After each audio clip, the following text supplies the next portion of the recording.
तरबियत के औज़ारों की दूसरी किस्त हाजिर है। अगर आपने पहली किस्त नहीं देखी है तो पहले वो देख लें। आइए देखते हैं कि अल्फाज में कितनी ताकत होती है। आपको कुछ अंदाजा है कितनी ताकत होती है? अल्फाज के अंदर इतनी ताकत है। देखिए 3 लफ्ज हैं, वो ये कहे कि मुझे कबूल है कबूल है कबूल है। एक लफ्ज 3 दफा कहा गया है और इससे उसकी जिंदगी एक दूसरे रुख पे चलने लग जाती है।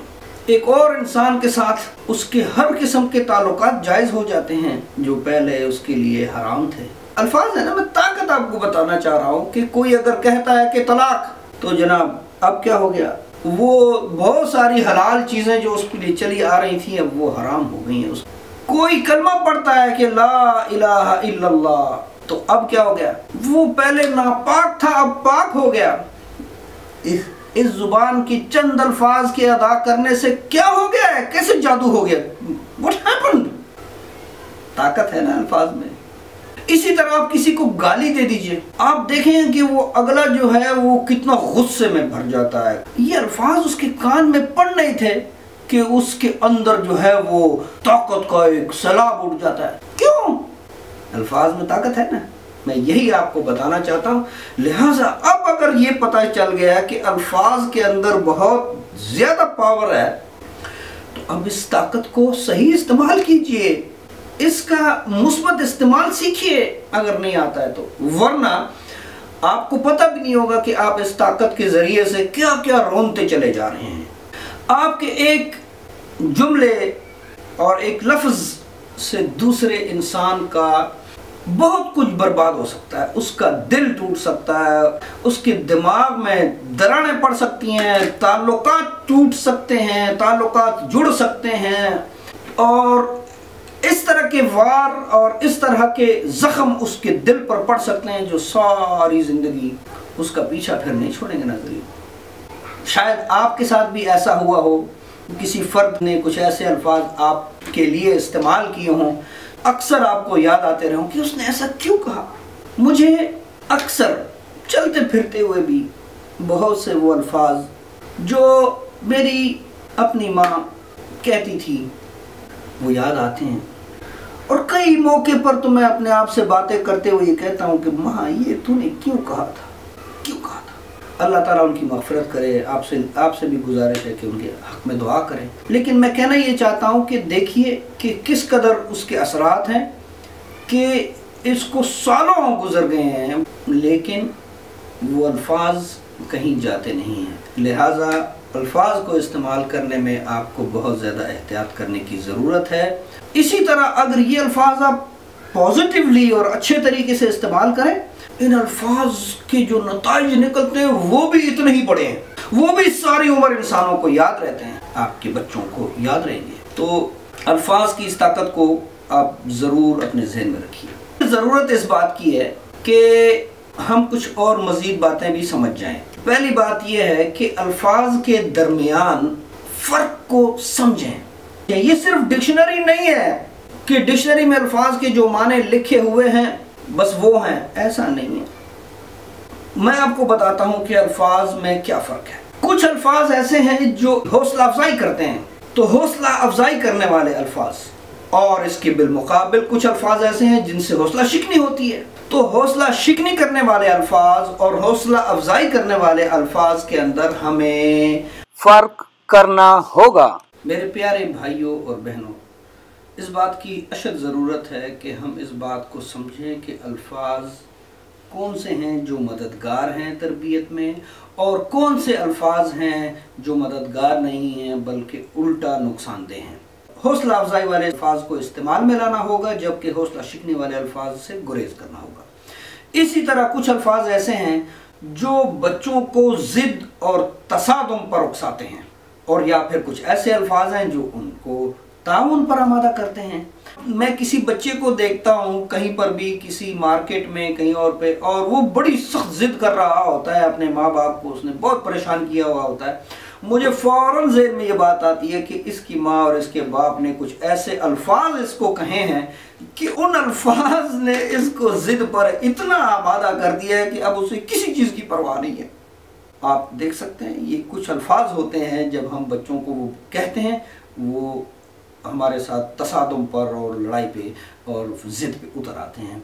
इसके मुकाबले में उसी सिचुएशन, एक ही हालत में जो है वो अगर कुछ और अल्फाज ऐसे हैं जो ताउन पैदा करने वाले हैं, तो अगर आप वो अल्फाज कहेंगे तो बच्चा आपके साथ कोऑपरेट करेगा, ताउन करेगा। हम इंशाल्लाह इसके ऊपर भी पूरी बात करेंगे।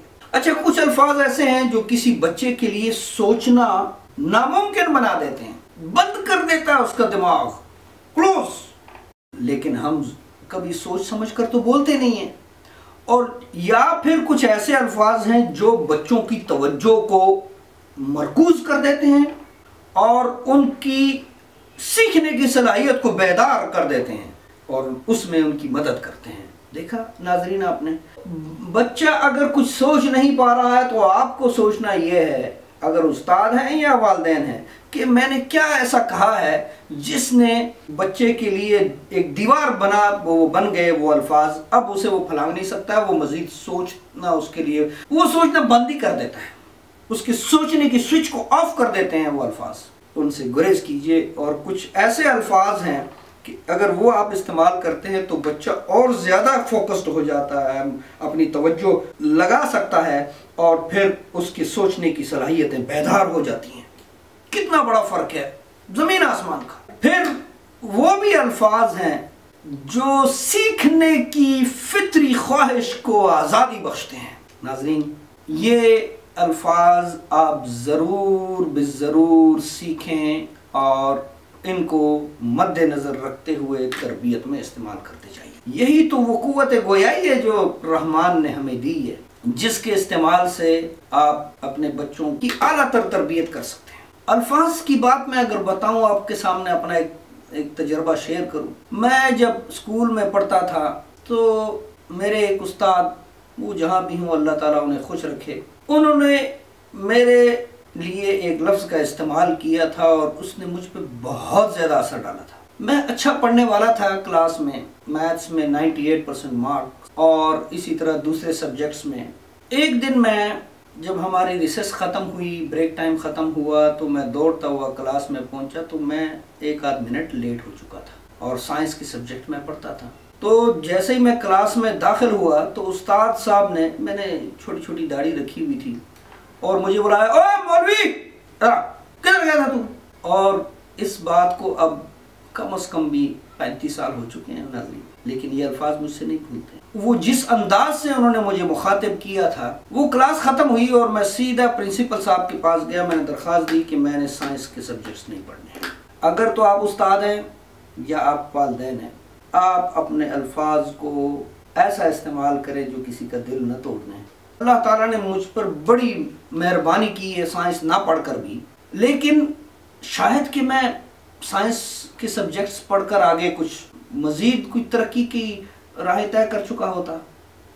खैर, ये मैंने आपके सामने मिसाल रखी कि अल्फाज को जो है वो, उनकी ताकत को आप अंडर एस्टिमेट मत की। ऐसे अल्फाज से भी आप गुरेज करें जो बच्चों को कंफ्यूज करते हैं।